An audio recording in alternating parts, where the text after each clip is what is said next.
this subject. Let me accept the recording. Okay, so there is I see in discussions there is people with kind of modern understanding of Islam, or I would say maqasid based values, or the extreme or ultimate purposes of Islam, or I don't know how we translate that.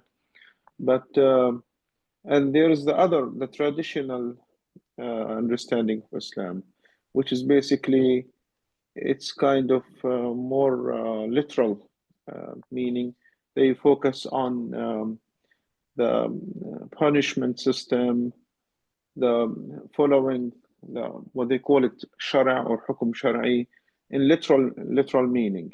They give a lot of weight for hadith regardless of the strength of the hadith. In the discussions sometimes what I see people consider that the old Islam is the real Islam, and the modern or the maqasid based Islam is the West wanted that version. But if you look at it, actually, the West doesn't like us to stay the same, weak, divided. I mean, achieve nothing. There is no real education, no industry, no nothing, and fighting between each other, between different sects of Muslims. While if we apply the Maqasid version, or the Ummah start improving to that side of understanding of Islam, things will be different. You will see lots of these inner fighting will disappear. Also, you will find maybe civilization start to grow in Muslims. So I don't think West likes this or prefer this version of Islam, which is the one with Maqasid understanding. This is just I was thinking about this because lots of people consider or accuse anybody like Dr. Suhail or other lots of mashallah thinkers in the Muslim world who try to change this literal understanding of Islam to more in depth, where you see there is ultimate purposes, which is I think for better word of translating the maqasid to ultimate purposes. There is people who try to scrutinize hadith, or I cannot just accept any hadith, especially when it contradicts with Quran. So to me, I see if Muslims start adapting this side of understanding, which is deep understanding, and that actually in line with the Quran great not methodologies, or I would themes of Quran, then Muslims will start changing. But if we keep the same understanding, literal understanding, and which is actually it's not the same one that was applied at the Rasul. It just evolved after these dictatorships. I mean, centuries of dictatorships. That's my topic. And Dr. Say, Assalamu alaikum.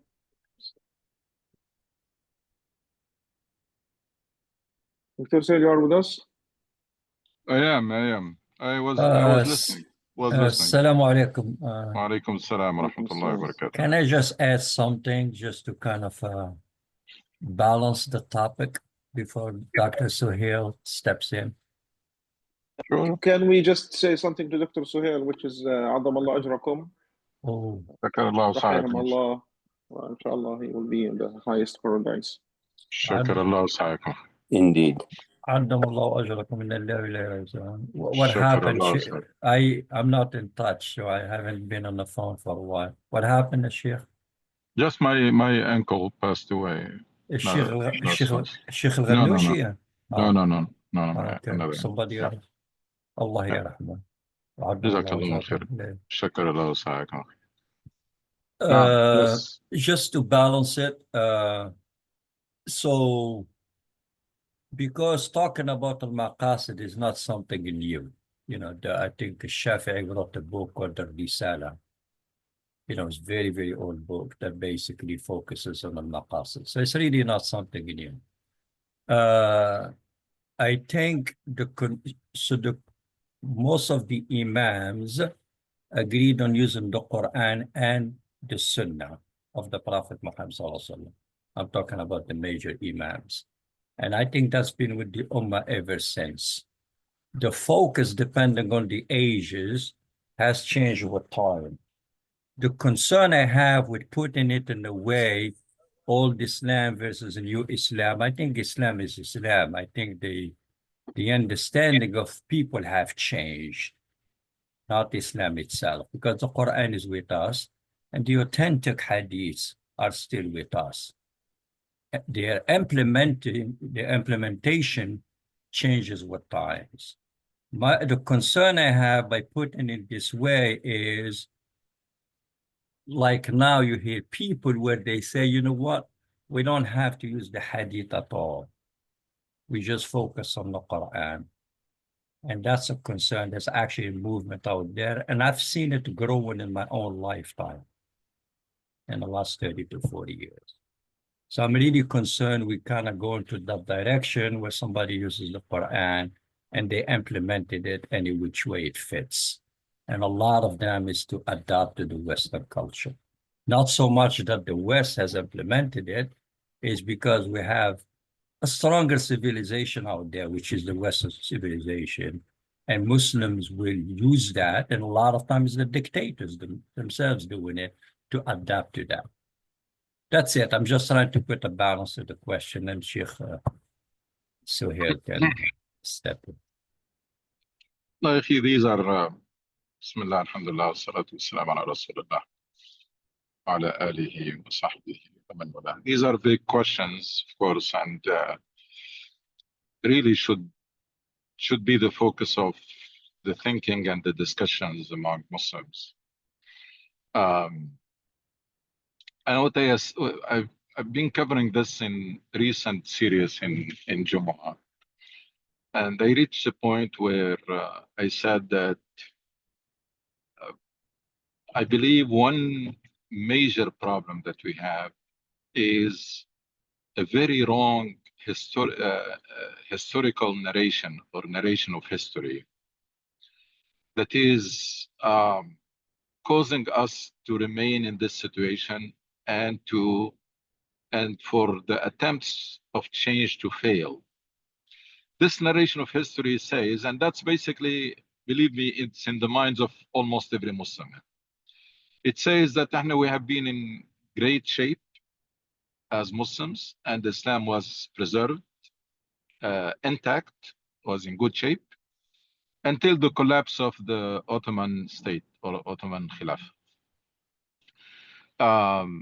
That's very bad, because if you accept this, you will never fix problems. You will never fix problems, and you're going to only do patchwork. So there is a narration that says Muslims were in good shape, very good shape.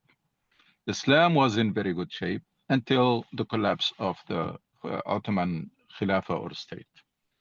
And then after that, we had, and by the way, part of the narration is that system that lasted for 12 or 13th century is the Islamic system.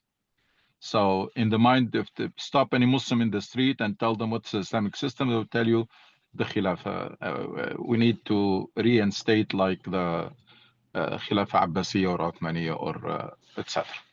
So if you start from that narration, I'm sorry, you're going nowhere, because that narration says that all our problems are very recent. It happened with colonization. Nobody asks why you were colonized. How come you are in very good shape and you find yourself colonized overnight? No, it doesn't happen overnight. Soviet Union did not collapse overnight. And a lot of it has been weakening for a long time. All our problems are recent, and it is basically colonization, and we get rid of it. And then with colonization and westernizations, our people were pushed out of Islam, so we brought them back to Islam. The Islam that is great, the Islam that we inherited, that was in good shape, So we brought people back to that Islam. But nothing changed in both cases. Independence did not change anything, and bringing people back to Islam did not change anything. Then the question became, people start to explain, say, no, it's a problem of dictatorship. If we get rid of dictators, things will be fine. Now we got rid of dictators in several countries, and things is not fine, are not fine. All of this is because of that reading, that wrong reading of history. And by the way, you know what? I'm not surprised anymore that our history was distorted, because I am seeing reality distorted in front of us. So now I understand why we inherited a distorted history, because I am seeing reality is being distorted in front of us. We have seen narration about Gaza and about Syria recently. They have nothing to do with reality, nothing. And people are accepting them and forcing them on others. And if you dare to oppose the prevalent, because we're gonna now tell people that what happened in Gaza was great victory and was great decision and was great, everything great. That's the history that people are going to inherit. And we're going to tell them that in Syria it was a revolution, it was Tahrir and Nasr and etc. Nobody interfered, nothing. It was just, and these people whom we know their history, that history is going to be brushed aside.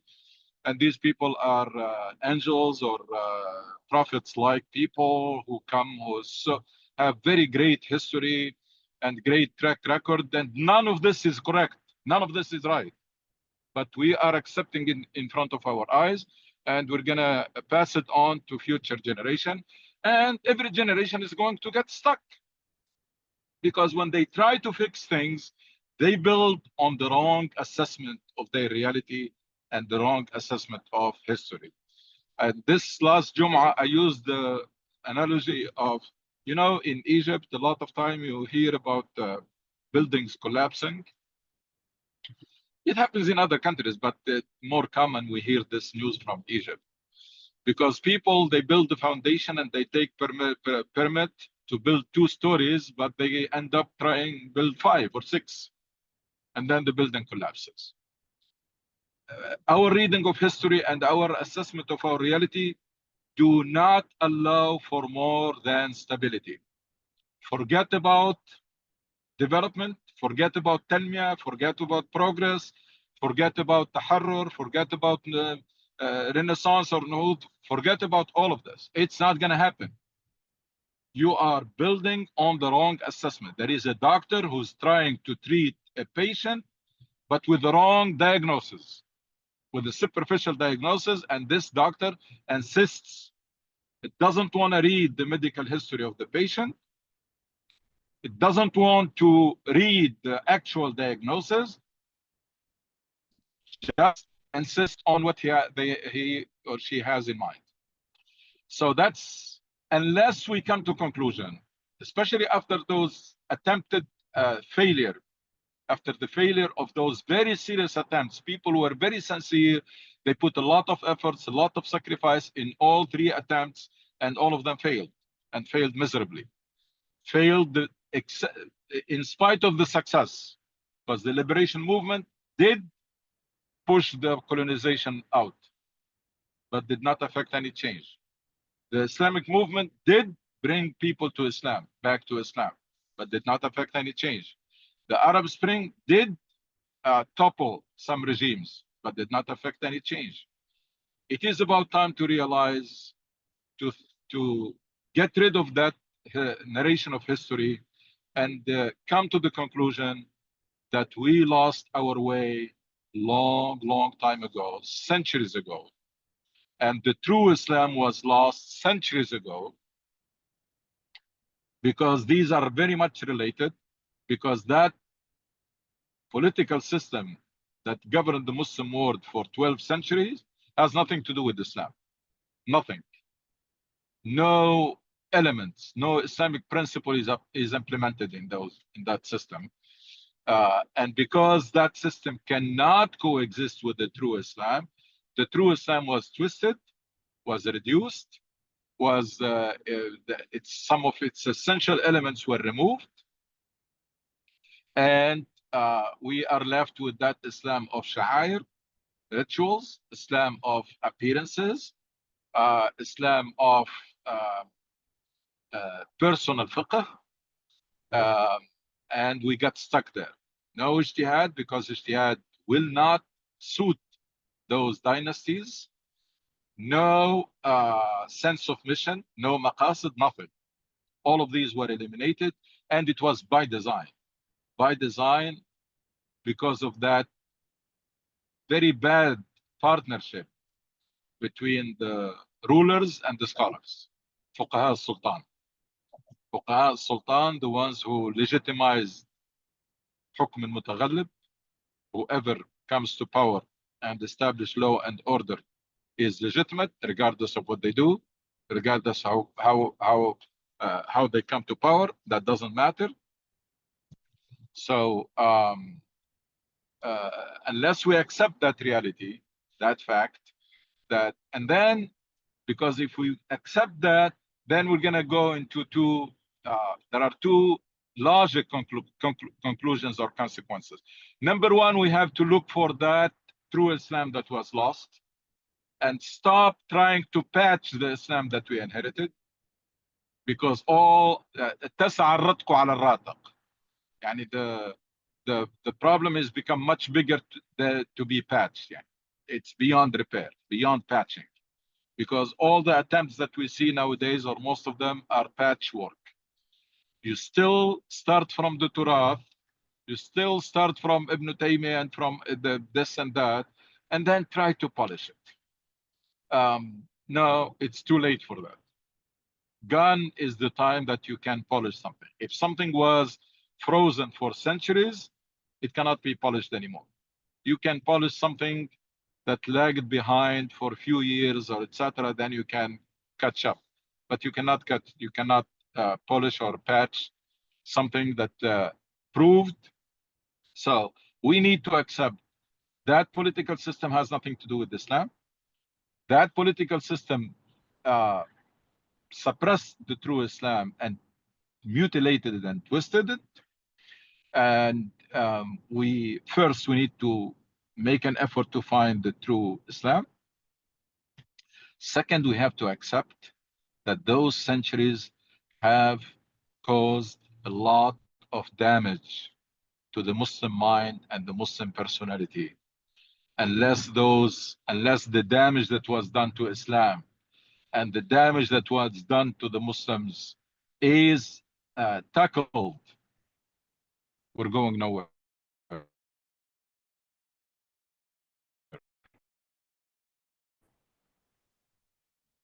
We're going nowhere.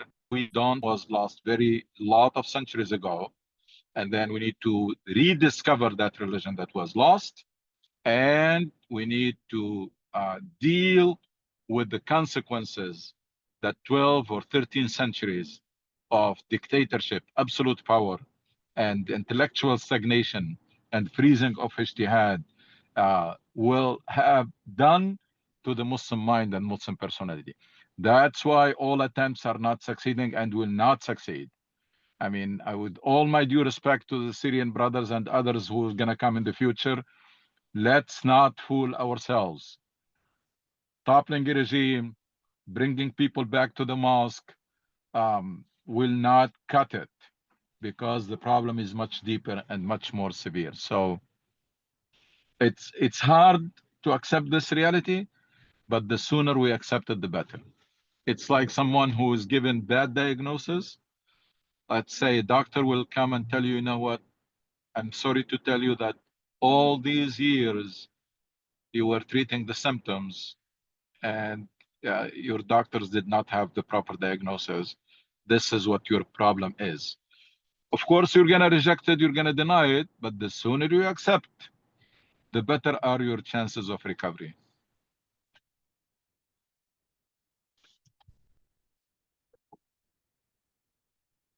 If I may interject, Dr. Ghannouchi, Just one thing. It's when I say it's going back and realizing a couple of things that are very fundamental.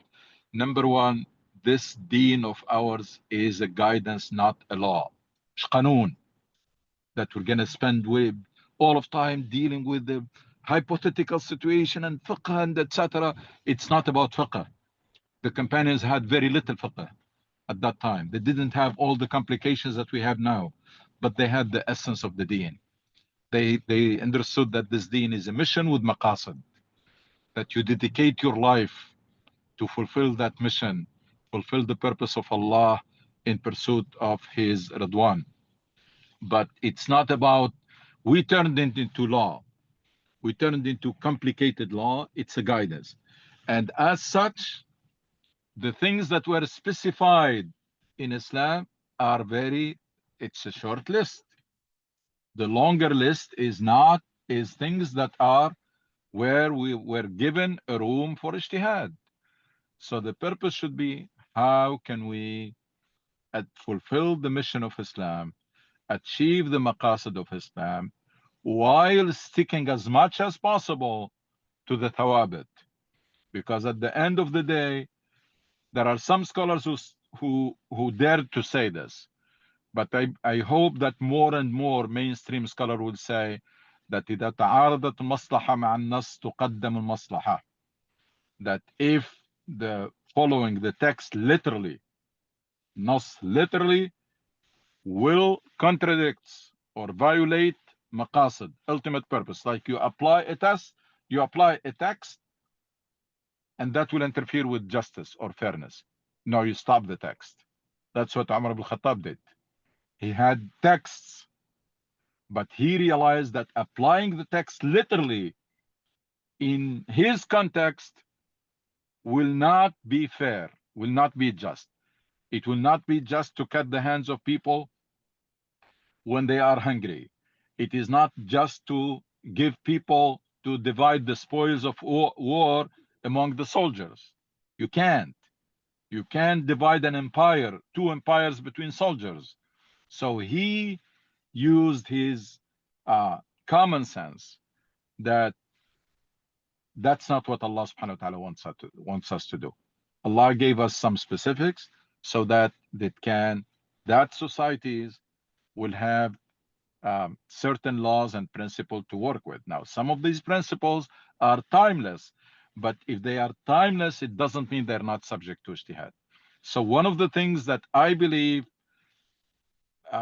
need to be revisited, a statement that people take it for granted. لا اجتهاد مع النص.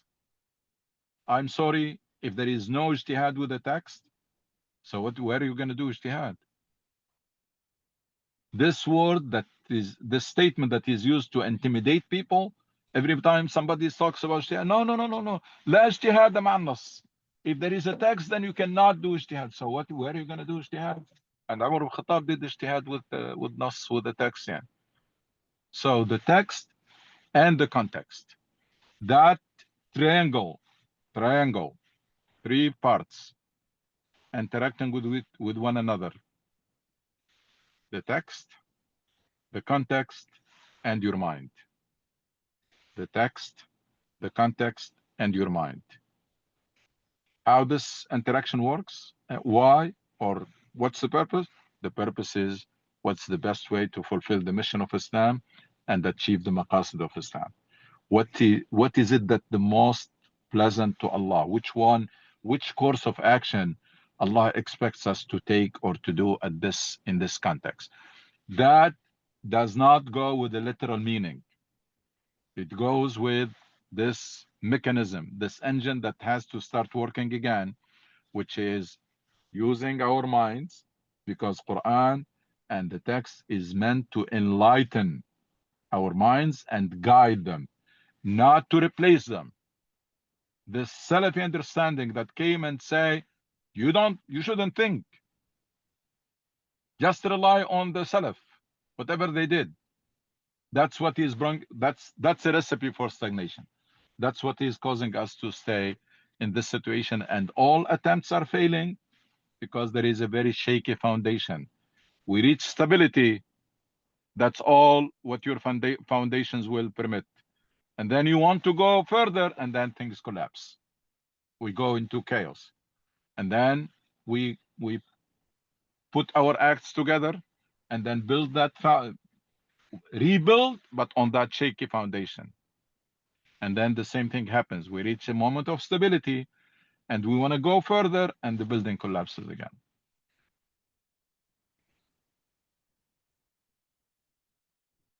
Go ahead, Brother Jalal. Thank you.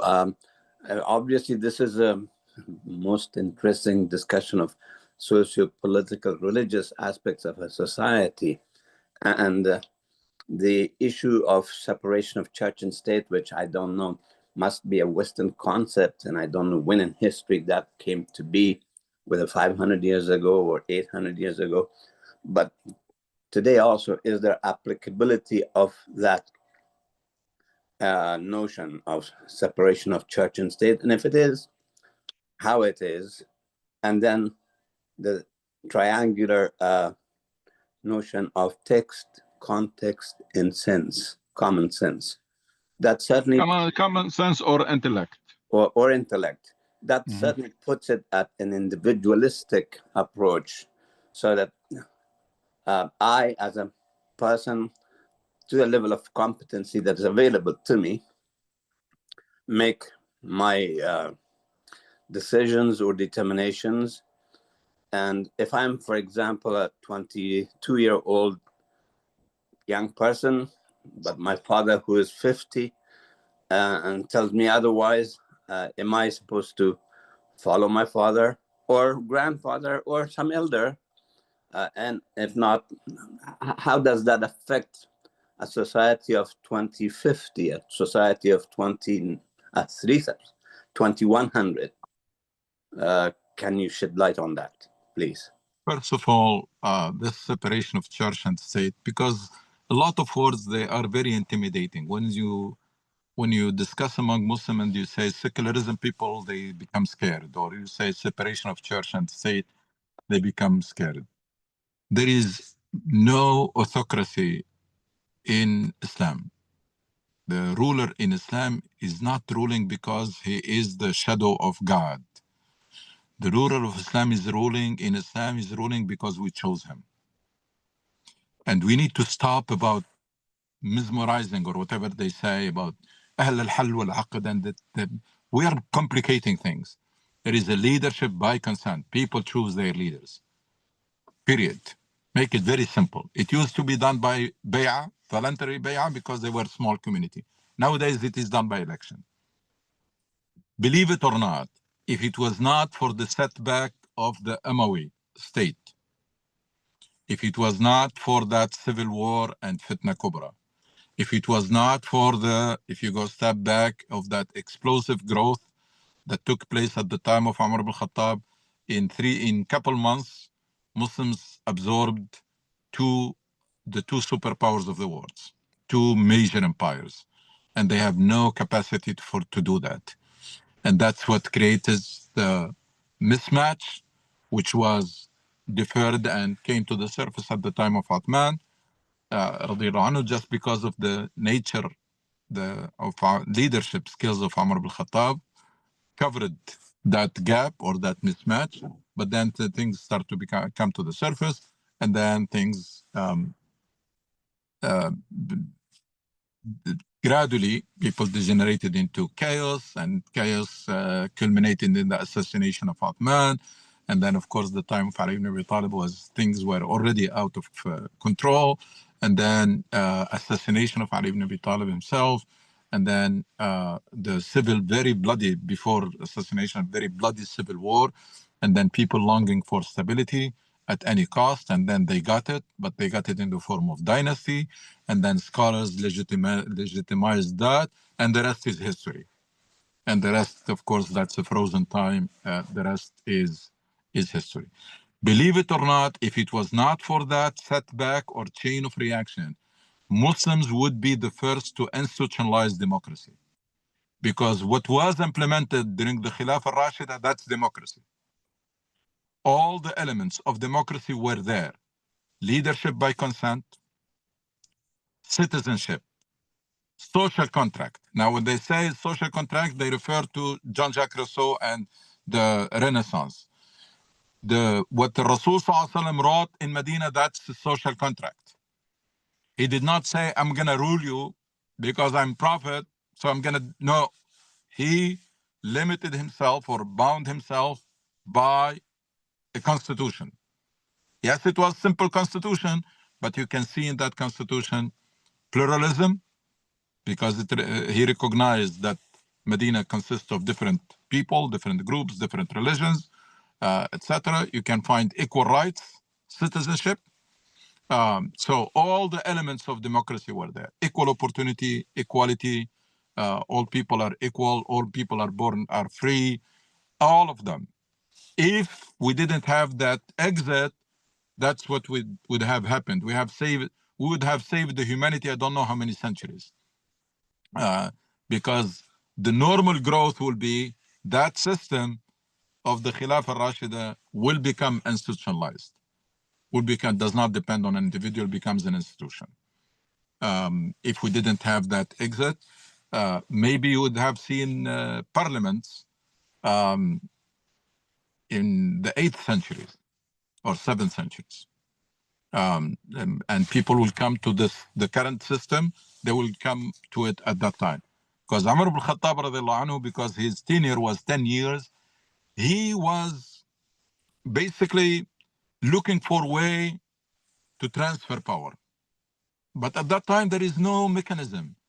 This mechanism that we see, the picture that you saw in the inauguration with the 4 or 5 presidents present, this something could have happened among Muslims. Umar ibn Khattab was praying to Allah that my tenure lasted too long and people are fed up with me. There is a dua he made. So he was, but there was no mechanism. There is no such thing as Khalifa has term limit and then finish your first term and second term and then be replaced. So the whole world did not have this at that time.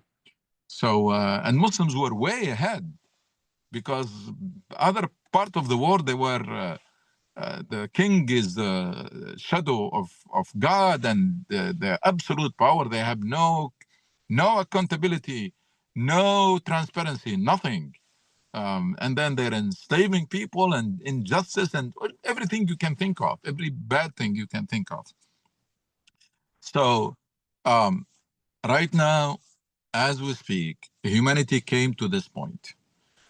Why? Because the West, Europe and the West, they dealt with their history differently than we did. For them, they don't see that monarchy as a great system to go back to. No. They develop new ideas and they come up with this democratic system. And when it came to religion, they had similar problem. We had Salafi, they had the Catholic Church, suppressing any thinking, any creativity, any innovation, anything. They had the same problem. But we are dealing with it differently. And we're accepting it. We're accepting it as that's Islam. For them, no. They broke that barrier. And that's why even nowadays, if you look at countries, you find that the Protestants are doing much better than Catholic countries. Just to give you an example, so the difference is how we go back to that narration. The Europeans, they have the proper narration. They ended that monarchy system, which was even worse than ours, but very similar. They're not, they don't have any longing for it. They're not looking they don't say these are the great days. Why don't we just appoint a king to rule all Europe and has absolute power? No. That's over. That's, for now you have 2 options. There is no third option. You start with the democracy, you can make some adjustment. There is no single version, and there is dictatorship and civil wars. Unfortunately, I'm sorry to say there is no third option. And if you look at the world nowadays, I don't think you find anything in between. There is nothing in between. There is people are different. And we find ourselves in a country that the Prophet ﷺ used the metaphor of a ship. Like we are on board of a ship. Very different religion, very different thinking, very different, we're very different people. How can we manage? Well, there are two ways. There is no third way. There is one way, it's the social contract, is to come together and come up with a constitution that we all accept and or majority accepts and stick to it. The other option is whoever managed to get power impose their will on others. Majority of Muslims are thinking the second way. Majority of Muslims, they're thinking that we Muslims have the obligation to establish Islamic State and impose Sharia on people. But if we are weak, then Allah ghalib, yani, what should we do? Yani, we just have to wait. But if we have the power, that's what we should do. And some people, they didn't even wait for that. Even they are minorities, and they went to use violence and weapons to try to impose Sharia on people. And then you have Daesh and Qaeda and others, Nusra and all of this kind of groups. So if we come to this conclusion, we're gonna have to choose. Alhamdulillah, Islam very compatible with the democratic system, very compatible. I mean, what do you want more than what you have in the United States? What do you want? What do you want more than the freedom of conscience? You worship the way you want, you organize the way you want, you can go and preach. You can go to in front of the White House and in front of the Congress and then distribute the da'wah and do whatever you want. And that's what Rasul ﷺ asked for in Mecca. Rasul ﷺ did not have in mind that I need to establish an Islamic State. Rasul ﷺ tried in Mecca, tried his best and asking them, خَلُّوا بَيْنِي وَبَيْنَ النَّاسِ. Leave me alone. You don't want to accept it. Let me pursue my message and deliver it. My message. And then when reached the dead end, moved to Medina. Now in Medina, it came naturally. It's not like Muslims everywhere, every time they have to establish an Islamic State and they have to, no, that's not true. Muslims everywhere looking for justice, looking for freedom, and looking for an environment in which they can worship and fulfill the mission of Islam to the best of our ability without the interference of the government. Up to this moment, that's the only system that humanity came up with. And as Churchill made it clear in a nice way, I don't know how he came up with that sentence, said the democratic system is the worst system, unless it is compared with others. It becomes the best. So as is, if you take it, is not an ideal. It's not perfect because it's not making everybody happy. It's not perfect for anybody, but you compare it to others, alternatives, it becomes that's the best available.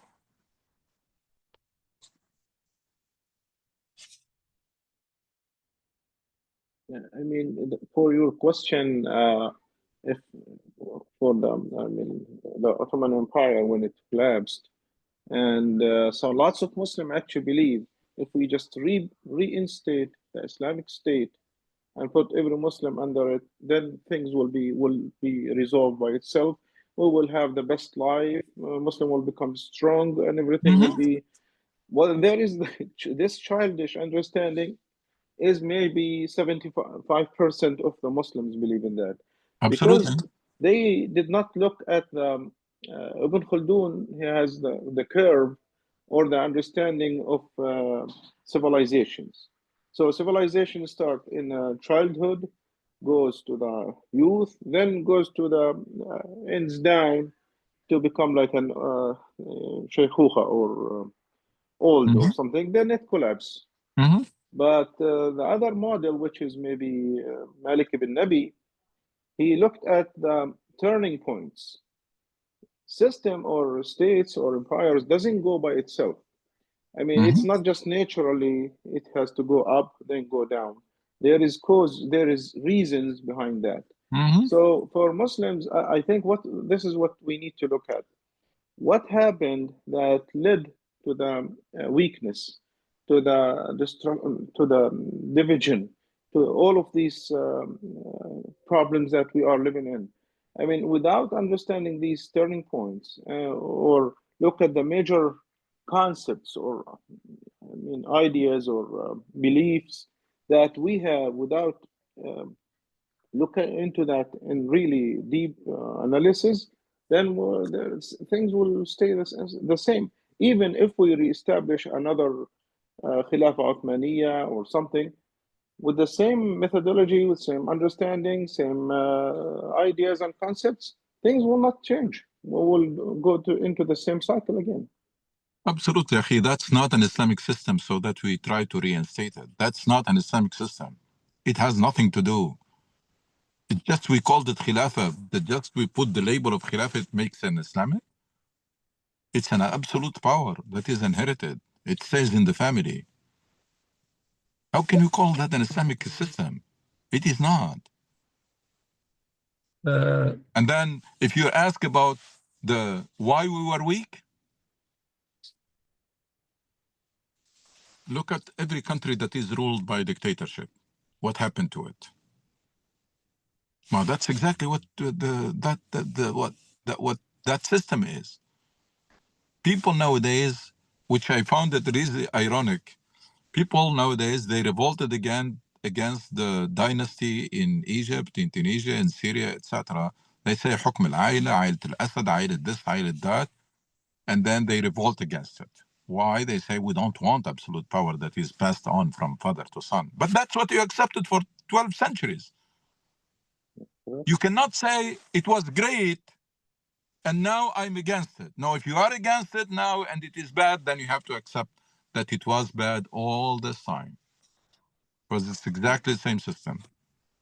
Sheikh, can I interject? Yeah. Okay. My view is really that, Bismillah ar-Rahman ar-Rahim, that most Muslims are okay with democracy. That's really not the question. I don't see it the other way. I know there is a Salafi movement, but there's other movements. Most Muslims, when they revolt, especially Rabi al-Arabi, they want a democracy. And a good example is in Tunisia. They actually wanted democracy. They wanted to remove a dictatorship, and they wanted democracy. The issue was the constitution. How should we govern? And nobody, I mean, there were communists, there was Islamists, there was nationalists. They all sat at the common table, and they really to work out a constitution that's acceptable by everybody. And that brings me back to in the 80s, there was a debate with your uncle, Al-Ghannouchi, rahimahullah, and Allah yahfadhu, yifak asru, and Abdullah Azzam, rahimahullah. So this very discussion was in the 80s. So when Abdullah Azzam, he says, we need to establish an Islamic country, your uncle responded. He says, no, we need to establish democracy, and the people by themselves will pick probably Islam or some form, or he didn't mean an Islamic state. True democracy will pick what's best for them. You move forward about 30 years later from that discussion. That happened in Tunisia itself. The people wanted democracy, but the failure was coming up with a constitution or working, and nobody was trying to impose an Islamic state.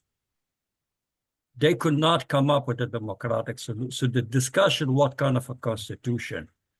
And I see is it, will secularism work for Muslims or not? All right, We're okay with democracy. Some people call it shurocracy. Some people call it this. But what kind of a democracy is really the issue? I don't think democracy itself is an issue. Is what type of democracy? That's one. Let's start with that. The first one. You're right. Majority of Muslims do not have problem with democracy. They shouldn't. I mean, people are living under dictatorship. So democracy for them, meaning they look at those advanced countries, and Muslims who are migrating to those advanced countries, they would love to see that in their own country, so that they don't have to go to Sweden or UK or United States, etc. If their country become democratic, why they leave? So, but you know what? There is something that need little detail or fine line. Majority of Muslims, yes, they don't have a problem with democracy, but majority of Muslims do not have problem with dictatorship either. And that's a problem. Majority of Muslims do not have problem with dictatorship if it establishes some stability and a decent life, decent services, decent salary. We don't have that total rejection of dhulm and qama and oppression and dictatorship. No, this is the majority, the masses. Now, if you go to the elite, we have a big problem. A lot of our political parties and politicians, they see democracy as a way to get to power. It's not like they believe in it sincerely. And that's why whenever you have a party that comes to power, immediately they try to dominate and try to perpetuate their power. Because the belief in democracy is not sincere.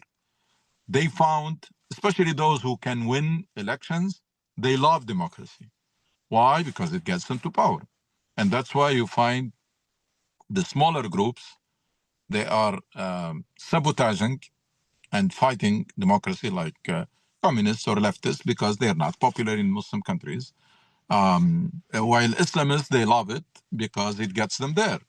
But when they get there, a lot of time they have the tendency for absolute power. They have the tendency for power forever. And we have seen Sudan. Sudan is an example. Sudan Islamists, they came to power and they turned into dictatorship. That's true. Yeah, and believe me, in every country they can, because the masses don't have problem with dictatorship, and the elite and the politicians, their belief in democracy is not sincere, and they are obsessed with power at any cost, at any price. If democracy is gonna get me to power, then it's good. Because remember that Islamists for a long time, they used to reject democracy and say it's haram and kufr, even participation. But then they found out, no, participation, you can win. So let's take it. We need to change the mindset that reject dictatorship regardless, even if your party, even if your brother or whoever is doing it, you reject it and accept democracy even if you are out of power. We are nowhere close to that point. We are nowhere close to look for democracy, even if I'm not in power, and reject dictatorship, even if my party is ruling. Our people, believe me, point to any dictatorship. And we have seen it in Syria recently. Because what's happening in Syria is dictatorship now. And people are justifying it. Why? Because the guy is an Islamist. So it's good. So suddenly dictatorship become good. And that's everywhere. Point to any country where people who are out of power are complaining. They say because this regime is oppressive and etc. Just put them to power tomorrow and they will keep the same policies and their people will say things became great. No, because there is a global crisis. That's why there is poverty. All justifications. So we have always a group who is in power justifying everything and group who's out of power who does not see anything good in what's going on and trying to sabotage, even if they use external powers. They don't care. They don't care.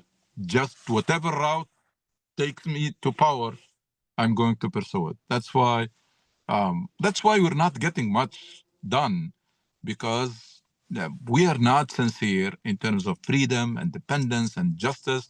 We're still thinking in a tribal way. It's our group. If our group is in good shape and is in power, everything is great in the country. If our group is out of power, nothing is good. And believe it or not, in most, if not all, Muslim countries, when those parties are out of power, they feel bad when anything happens to their country. They don't tell you. This is internal. This does not never come out. Because when they come out to the media, they are patriotic suddenly and they care about the population. But that's not true. if they see, for example, a good harvest season, a lot of rain and a lot of they're not happy. They become more happy when there is crisis, when people are not, prices are very high and there is a drought, etc. Why? Because that gives them a sign that probably there is a chance that we're gonna replace the existing government. As long as we're thinking this tribal way, we're going nowhere. So always those who are in charge, they think that mission accomplished, so they don't get to power to implement a reform project. No, they get to power for the sake of power and to dominate and to perpetuate. And those who are outside, they don't spare any effort to sabotage and block any progress. And that's why we're in this cycle all the time. And by the way, the struggle of power, the struggle for power in the Muslim countries is not by coincidence, it's by design. The perpetual, chronic struggle for power, it's by design because it is meant for us to continue in this situation. And that's why you see a lot of time when a regime cracks down on the opposition, Islamic or others, cracks down on the opposition, they give them green light, but up to a certain point. You don't finish them. And they can give them asylum and they can host them. Why? To keep that balance. So it has always been, look at the history of Egypt, look at the history of Tunisia, everybody, every country. You can see that regime cracks down on opposition up to a certain point. And then you have human rights organizations and you have countries putting pressure. You don't go too far. That's it. That's your limit. And then they give them chance to work abroad. And then you see, like, for example, Nasser, Sadat opens up and then crack down and then Mubarak. And then it has been always like this. And they are playing it very smartly, very efficiently. فرق تسد. Keep fighting, guys. Anytime a group goes too far, then we strike the balance. And those regional powers, now in every Muslim country, you will find a group of people praising Qatar and demonizing Emirat. You move to the other group, same country, praising Emirat, demonizing Qatar. Why? Because Qatar and Emirat, they are subcontractors. They are given the green light to support in every part of the world. When there is that struggle, one of them goes for team 1 and the other goes for team 2. Sponsor, support, keep that struggle going. You can see it. I can tell you how it was played out in Tunisia, how it was played in Egypt, how it was played in Libya, how it was everywhere.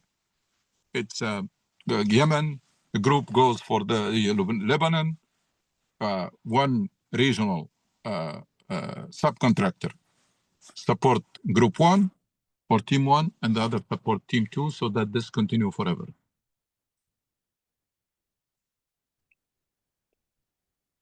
جزاك الله كل خير دكتور سهيل. وإياكم. إن شاء الله see you next Sunday at noon. إن شاء الله. السلام عليكم ورحمة الله وبركاته. جزاكم الله خير. السلام عليكم. عليكم السلام. بارك الله فيك شيخ. بعد الله.